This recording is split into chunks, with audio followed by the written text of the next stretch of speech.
Hey everyone, welcome back to CoreCast. Make sure you subscribe so you don't miss any of our deep dives into fascinating topics like the one we have today. Yeah, this one's really interesting. We got a ton of great material from you guys about the power shift in Syria. It's pretty wild what's going on over there. Absolutely. We're talking about the fall of Assad and the rise of this guy, Ahmed al-Shara. The leader of Hayat Tahrir, al-Sham, HTS. Right, HTS for short. And, I mean, Assad's exit was fast. It was so fast. Like, barely a month ago, rebel forces took Damascus, and boom, the whole regime is gone. Yeah, just vanished, it seems. But what I find really fascinating is how Al-Shara went from just controlling Idlib to basically running the show. Yeah, how did that even happen so quickly? That's the million-dollar question. Right, the document we got titled Al-Assad. Interesting title. Yeah, it hints that it wasn't just like a random collapse. Right. There's all this talk about Russia putting pressure on Assad, maybe even some betrayals within the Syrian army itself. Oh, wow. So kind of a behind-the-scenes power play. It's hard to say for sure. Yeah. I mean, it's all pretty murky, but one thing our sources make clear is that Russia was ready for this. Like they knew it was coming. Seems that way. The document talks about a mass evacuation of Assad loyalists to Russia right as things were going south. Hold on, how many people are we talking here? Somewhere between 1,000 and 1,500 people, high-ranking military officers, militia leaders, the whole nine yards. So this wasn't just some spur-of-the-moment thing, it was planned. Exactly, and Al-Shara. Who a lot of people in the West probably see as a bit of a wild card, right? Oh, yeah, for sure. But he was smart, he saw the power vacuum, and he went for it. Yeah. He used HTS's military strength, and he made some pretty savvy political moves to outmaneuver his rivals. Like what kind of moves? Well, he offered positions of power to other factions, brought them into the fold.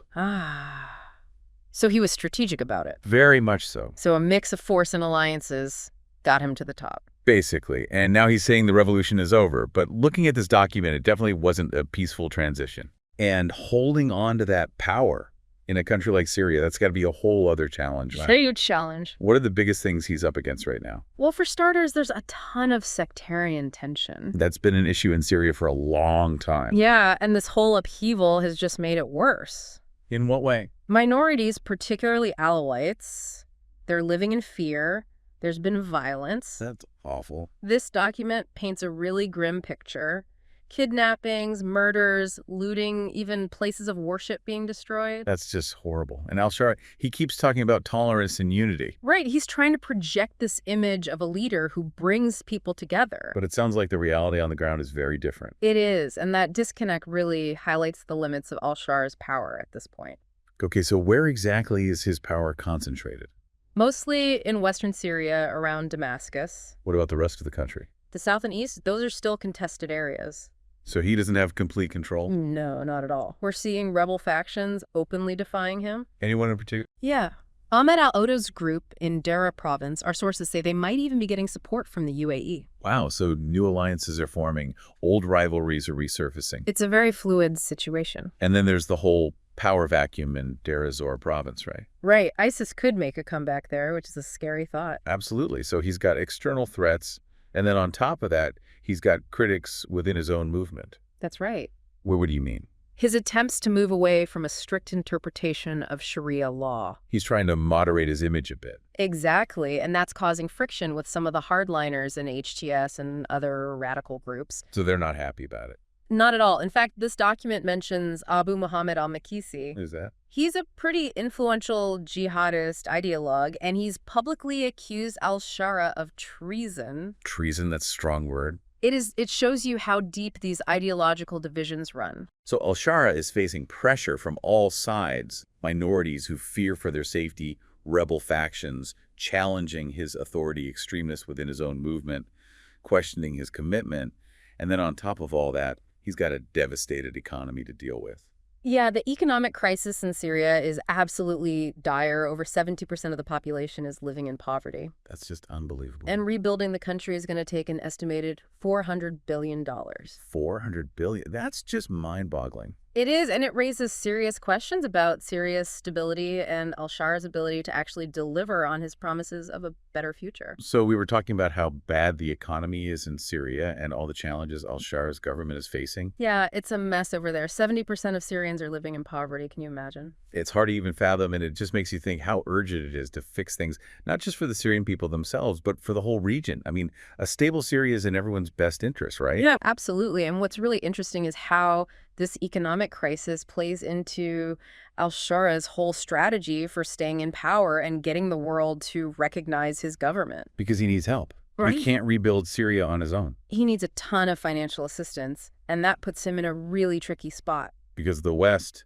if they're going to help, they're going to want something in return, right? Exactly. They'll probably demand things like human rights reforms, democratic processes, protections for minorities, all that stuff. And if al-Shara agrees to those demands, he risks alienating his core supporters, especially the hardliners who already think he's going soft. Yeah, it's a tough balancing act. He's got to keep the West happy, but he can't afford to lose his base either. So he's walking a tightrope trying to rebuild a country that's been shattered by war while also juggling all these competing interests. It's a tall order for sure. This document also goes into some pretty fascinating stuff about the international community's response to al-Shara's rise to power. Oh, yeah. There's a lot of diplomatic maneuvering going on behind the scenes. Like what kind of stuff? Well, you've got countries like the U.S. sending delegations to Damascus and even easing some sanctions, so they're signaling that they're open to talking. Okay, so they're cautiously engaging, but they're not going all in just yet. Right. They're still feeling him out, trying to figure out if he's the real deal or if this whole moderation thing is just a facade.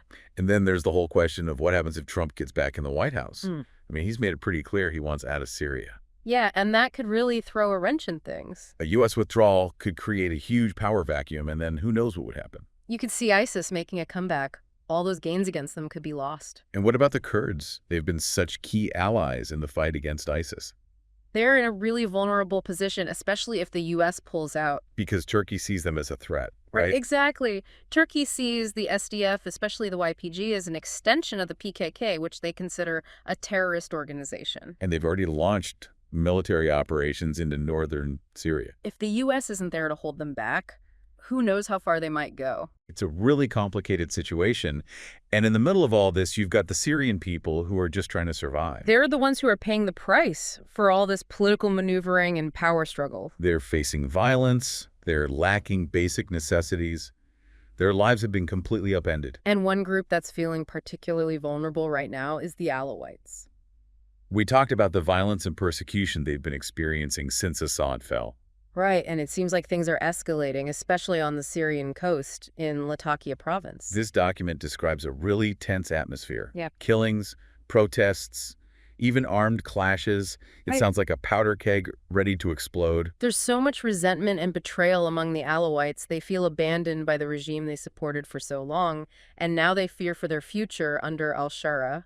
I can understand why they feel that way. They're caught between a rock and a hard place. There's a story in this document about a guy named Salak Mansour. Who was he? He was an Alawite leader who organized protests in Latakia demanding better security after a series of attacks on Alawite businesses and homes. So he was speaking out against the violence. He was desperate for someone to protect his community. And then there's the case of Bassam Nazer Alan. Remember him? Yeah, the former Syrian army officer who took up arms against HTS. It's a tragic story. He ended up committing suicide rather than being captured. But it shows you the level of anger and desperation that exists. Yeah, he felt like he had no other choice but to fight back, even though he knew he was probably going to die. It's a powerful example of how volatile the situation is. These are just two stories, but they really highlight the potential for the Alawite issue to become a major flashpoint. If they feel like al-Shara can't or won't protect them, they might start looking for support from other actors, and that could further destabilize Syria. You're talking about countries like Iran who have close ties to the Alawites. Exactly. Iran has a lot to lose if they lose their influence in Syria.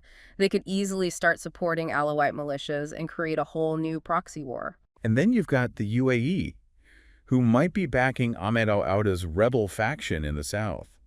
It's like everyone's trying to position themselves to control Syria's future. It's a free-for-all, and in the middle of all this, you have the humanitarian crisis that's just getting worse every day. Millions of Syrians are displaced, they've lost everything, and the possibility of them returning home seems more and more remote. This document talks about the EU wanting to repatriate Syrian refugees. But with the security situation so unstable and the lack of basic infrastructure, it's just not realistic for most of them to go back. They're stuck in limbo, their lives are on hold, their futures are uncertain. It's a terrible situation. It really is, and it's hard to see a clear path forward. Syria is at a crossroads, and there are so many different ways this could play out. In the next part of our deep dive, we'll explore some of those potential scenarios and try to make sense of what they could mean for the region and the world. Stay tuned. Okay, so we've spent the last two parts really digging into what's happening in Syria. Yeah, it's been quite a ride from Assad's fall to al-Shara taking over.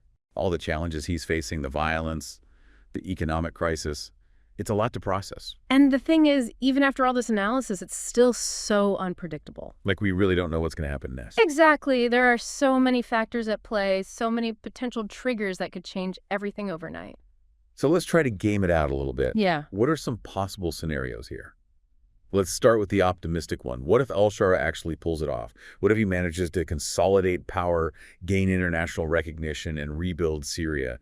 Could we see a more moderate, maybe even inclusive government emerge? I mean, it's possible, but it's a long shot. Let's be real. Al-Shara's got a lot of baggage. His history makes a lot of people in the West nervous. Yeah, but he's also shown that he can adapt. He's willing to talk to people. True. If he can handle the pressure from the hardliners within his own movement and make some real progress on human rights democratic reforms, maybe he can convince the international community to help him rebuild. But that brings up a huge question for me. We've seen the reports of violence against minorities, especially Alawites. There's so much resentment. Can al-Shara really bridge those divides and create a society where everyone feels safe and included? That's the real test, right? It's easy to talk about tolerance and unity, but actually putting those ideas into practice, protecting minorities, addressing their concerns, that's a whole other ballgame. And then there's the economic piece of this puzzle. Rebuilding Syria is going to take a massive amount of money and expertise. Can al-Shara get the resources he needs without becoming beholden to outside powers who might have their own agendas? Yeah, that's the danger, right? He needs help, but he doesn't want to become a puppet. So even in the best case scenario, it's going to be incredibly difficult for him to succeed. Oh, absolutely. Okay, so let's flip the script. What if things go south? What are some of the more negative possibilities here? Well, if al-Shara can't address the underlying issues, the sectarian tensions, the economic inequality, the lack of political representation, then the whole system could collapse. And that could lead to more violence, more chaos, maybe even a full-blown civil war. And then there's the threat of ISIS coming back. Right. They thrive in instability and desperation. So in the worst-case scenario, Syria becomes a failed state, a haven for terrorists, and a humanitarian catastrophe on a massive scale. It would be a nightmare for everyone involved. Absolutely. And of course, there are scenarios that fall somewhere in between those two extremes. Like what? Maybe al-Shara holds on to Western Syria, but the country remains divided with different groups, or even foreign powers controlling other parts. Okay, so a fractured Syria? Or maybe al-Shara gets overthrown in a coup or assassinated, and then you have a whole new power struggle. It's dizzying to think about all the different ways this could go. It really is. But one thing's for sure, the decisions made by global powers, especially the U.S., are going to have a huge impact on what happens in Syria. No doubt about it. Will the U.S. try to work with al-Shara, offer him support and incentives to reform, or will they isolate him and potentially push Syria further into chaos? And how are they going to handle the whole Turkey situation? They're a NATO ally, but they also see the Kurdish forces in Syria as a threat. It's a geopolitical minefield. And it's easy to get lost in all the political calculations and power struggles, but we can't forget about the human cost of this conflict. Millions of Syrians have been displaced. Their lives have been torn apart. Their stories, their hopes, their dreams, those are the things that really matter. Absolutely. So we've covered a lot of ground today. We've explored the complexities of Syria's present and the potential paths it might take in the future. It's a complicated situation with no easy answers. But hopefully this deep dive has given you a better understanding of what's at stake. And remember, this is just the tip of the iceberg. There's so much more to learn, so many different perspectives to consider. So keep learning, keep engaging, seek out diverse viewpoints, and form your own informed opinions. And don't forget, the situation in Syria isn't just some abstract news story. It's a human drama with real people at its heart. Their struggles, their resilience, their aspirations, those are the things we should keep in mind. Thanks for joining us on this deep dive. If you found it insightful, make sure you subscribe to CoreCast so you don't miss future episodes. Yeah, and let us know what you think. What resonated with you? What questions do you still have? Leave your comments below, and until next time, Keep exploring.